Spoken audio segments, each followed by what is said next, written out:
Dalam nama Bapa dan Putra dan Roh Kudus. Amin. Allah Bapa yang Maha Kuasa dan Kekal, tak henti-hentinya kami bersyukur kepadamu atas penyelenggaraanmu. Teristimewa atas cinta dan anugerahmu yang kami terima di hari yang baru ini.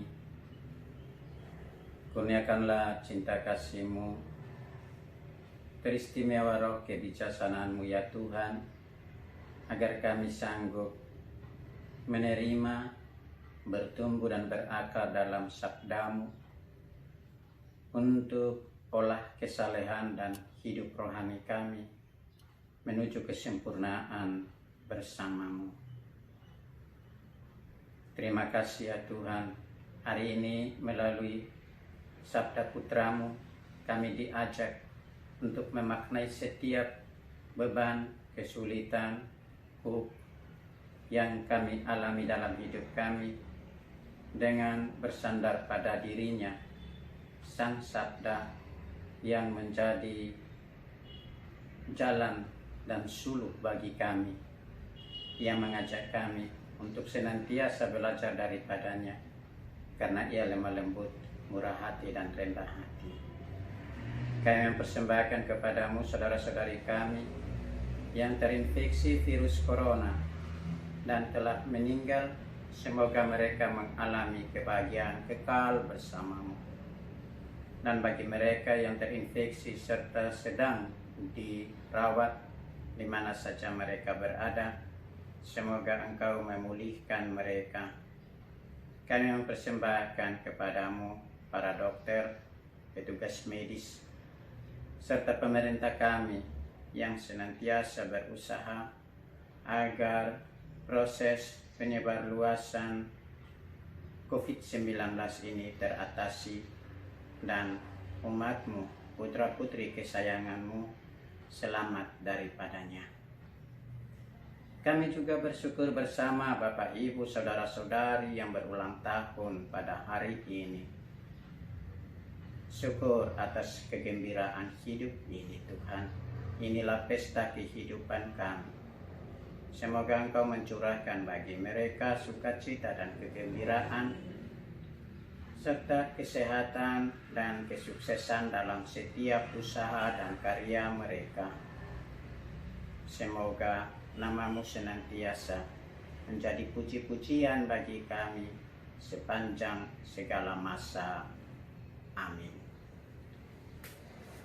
Bapak, Ibu, Saudara-saudari, saya mengajak kita bertemu kembali dan melangkah bersama Sang Sabda di hari ini, Kamis 16 Juli 2020. Mari kita belajar untuk menghayati iman kita dalam memaknai kuk yang kita alami dalam perjalanan keziaran hidup ini, sembari belajar dari Kristus yang adalah lemah lembut dan rendah hati. Kita mengawali permenungan kita dengan membaca dan mendengarkan sabda Tuhan. Bacaan diambil dari Injil Matius bab 11 ayat 28 sampai dengan ayat 30. Sekali peristiwa, bersabdalah Yesus, "Datanglah kepadaku kalian semua yang letih lesu dan berbeban berat. Aku akan memberi kelegaan kepadamu. Pikulah kuk yang kupasang dan belajarlah padaku, sebab aku ini lemah lembut dan rendah hati. Maka hatimu akan mendapat ketenangan, sebab enaklah kuk yang kupasang dan ringanlah bebanku." Demikianlah Injil Tuhan. Terpujilah Kristus. Bapak, Ibu, Saudara-saudari, mari kita menghayati iman kita bersama Sang Sabda yang mengajari kita untuk menghayati beban dan persoalan hidup kita di dalam kebersamaan kita dengan Dia yang adalah lemah lembut dan rendah hati. Kita berangkat dari pengalaman Yesaya dengan kidung pujian yang ia lantungkan hari ini. Secara tegas ia mau menunjukkan kepada kita bahwa Allah lah yang memiliki kuasa dan kedaulatan atas segala sesuatu yang berada di bumi, dan kebenarannya melampaui segala kebenaran yang ada di bumi juga. Tegas dan jelas Yesaya menubuatkan bahwa ia melihat Allah diproklamasikan sebagai gunung batu kekal, penyelamat dan pemberi damai bagi semua orang yang percaya dengan teguh hati dan lurus jalannya. Gambaran ini menunjukkan bahwa Allah adalah pejuang yang meruntuhkan benteng musuh. Dia Allah yang kekal, yang menciptakan, menebus, dan memelihara kita umatnya. Apa pesan nubuat ini bagi kita dan bagi gereja? Gereja berdiri di atas puncak proklamasi karya penyelamatan Allah yang terjadi di dalam dan melalui diri Yesus Kristus. Kebangkitan Kristus mengokohkan titik tolak iman gereja. Iman berpangkal pada keselamatan dan di dalamnya ada pengharapan. Apa yang diharapkan?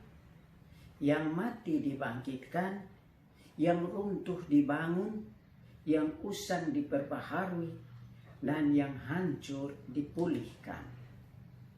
Maka gereja harus berani memberitakan pengharapan itu kepada dunia.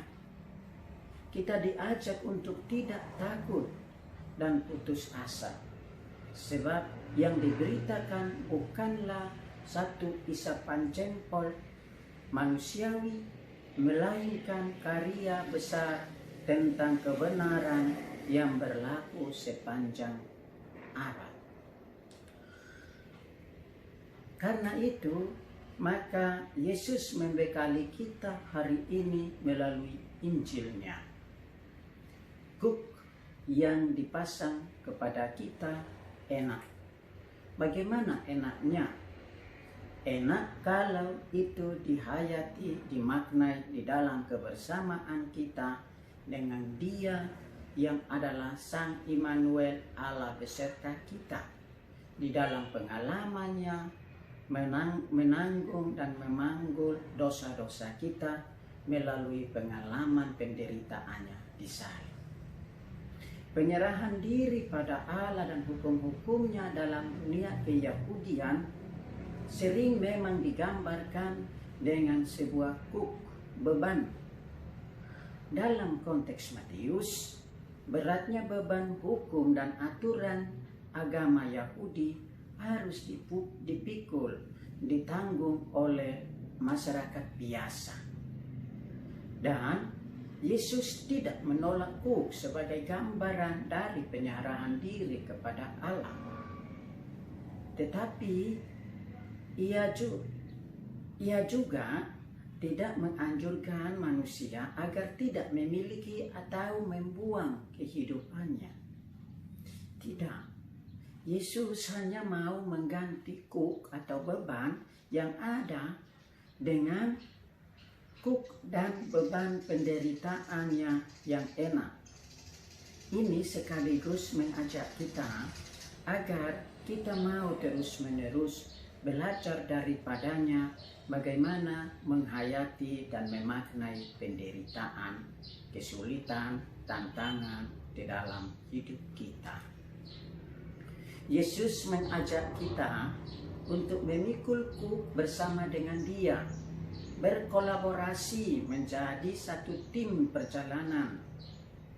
Beban atau kuk yang dipakai adalah kuk dan beban yang Kristus, yaitu dirancang dan didesain sesuai dengan rencananya, yaitu pengampunan, keadilan, dan kasih. Lalu apa jaminan dari membangun kolaborasi atau teamwork dengan Kristus? Jaminannya adalah kata-kata Kristus sendiri. Aku ini lemah lembut dan rendah hati, dan jiwamu akan mendapat ketenangan. Bersediakah kita untuk berkolaborasi dengan Yesus, khususnya kala beban hidup melanda kita? Ini pertanyaan reflektif Bapak, Ibu, Saudara-saudari, teristimewa di saat-saat ini tatkala kita berhadapan dengan pandemi COVID-19. Di sana sini terjadi beban bisnis macet, kerja menumpuk, perkawinan rusak, uang kurang, kesehatan buruk, keamanan tidak pasti, keperluan anak, umur tua, pilihan-pilihan sulit, kritik dan tantangan, kesepian. Semua ini hendaknya memanggil kita untuk kembali menata dan menghayati hidup kita dalam kebersamaan kita dengan Kristus, membangun sebuah intimitas keakraban yang bersifat personal pribadi antara kita dengan Allah dalam diri Kristus. Karena itu Bapak, Ibu, Saudara-saudari, mari kita belajar terus-menerus bersama Kristus. Jangan sampai kita kemudian menjadi kesepian, lalu meninggalkan religiositas kita. Kita coba membangunnya bersama Kristus yang senantiasa setia mengayomi kita di dalam seluruh hidup, karya, penderitaan, dan pengalaman kebangkitannya, yang adalah sumber dan puncak dari perjalanan iman gereja. Kita bermenung, Allah menolong kita.